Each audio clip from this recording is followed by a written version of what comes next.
So I think it's always scary when you start a video and you say, we're just going to talk and see what happens. Yeah, that's exactly what you just told me about 2 seconds ago. I think that means you might be setting yourself up to fail, but I think we're okay.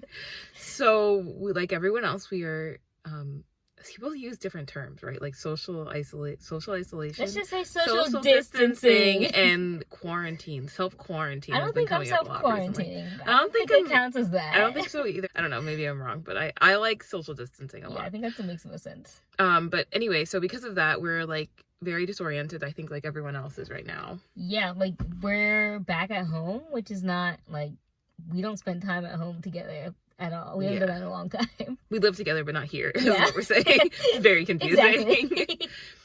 But also, even when we live together, we're usually like, we don't all even over see the each place. other. Like, we usually, like, we could go, like, hours without seeing each other, and then, like, days without actually, like, sitting down and being in the same place at the same time. So this is really weird. Yeah, it's very strange. So anyway, though, because of that, we've been talking a lot about TBYT and kind of what we want to do. And I just wanted to acknowledge, I think it's always helpful when anyone is like going through something hard, especially when everyone is going through something hard, is just to like acknowledge that it's hard and to acknowledge that it sucks sometimes. Like the fact that like we had all these plans. Yeah, it disrupted everyone's lives. Like no matter who you are, it disrupted your life. Like, and there's nothing that we can do about it. And like for Lauren, she's getting ready to graduate from medical school, and like for you and all of your friends had like a huge impact on that. And like for me, being a student, like who's like still in like the studying part, like we had to totally shift to like how we learn and everything. Like it's been interesting, I guess, is a good way to put that. It's the most positive spin possible, I think.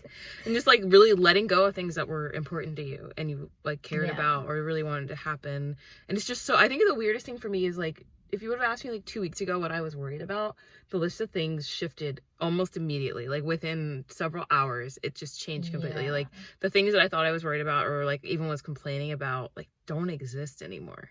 That's really strange. Yeah, the whole thing's so weird. Like, I've been talking to some of my friends about it today, and we're just like, this is weird. Like, what do you even, like, do?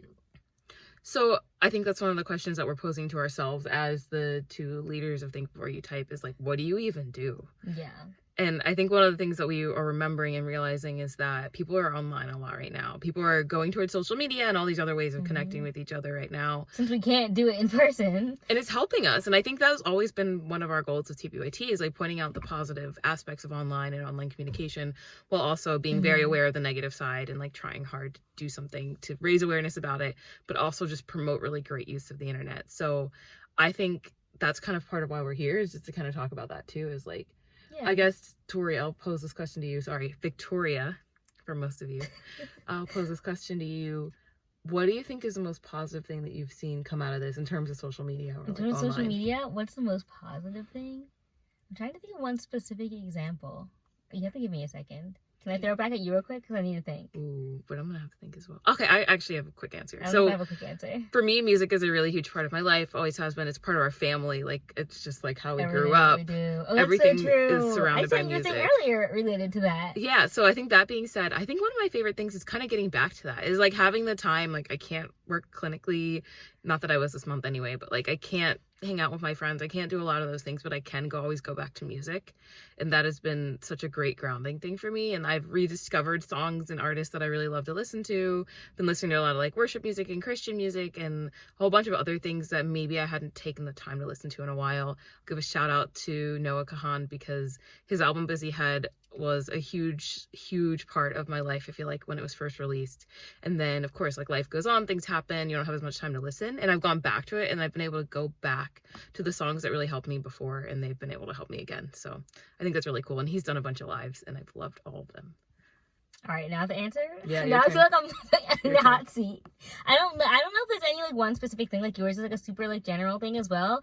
And I think it's just been like people like genuinely like sharing like what their experience has been like during this time. Like whether it's like someone who's like doing a live stream like music or like whatever they're doing. Like I feel like it's like been a really good way for people to connect with each other. Or like even people who maybe not like wouldn't have been able to connect with each other before. Just like, oh, like we're all going through the same thing right now. So like now there's a new level on which everyone can relate. Like, I think that you're right. I think in general, like it's a great equalizer to all go through the same thing at the same time in different ways, but still like have the same thing happen at the same time. Yeah. Just a warning, we're going to get very disrupted in like 3 seconds. So we don't know what's going to be said or what will happen, but we're ready. Yep, we're ready. Look at this. We have a guest star. Oh, hey. Didn't see you there. Okay.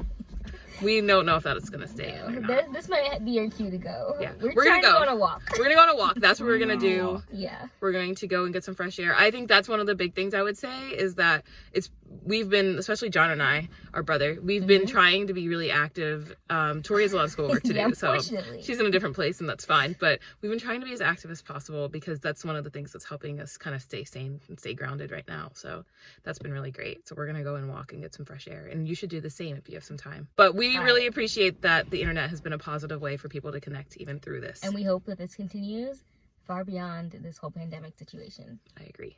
All right. Take care. Stay safe. Stay healthy. Bye. Bye.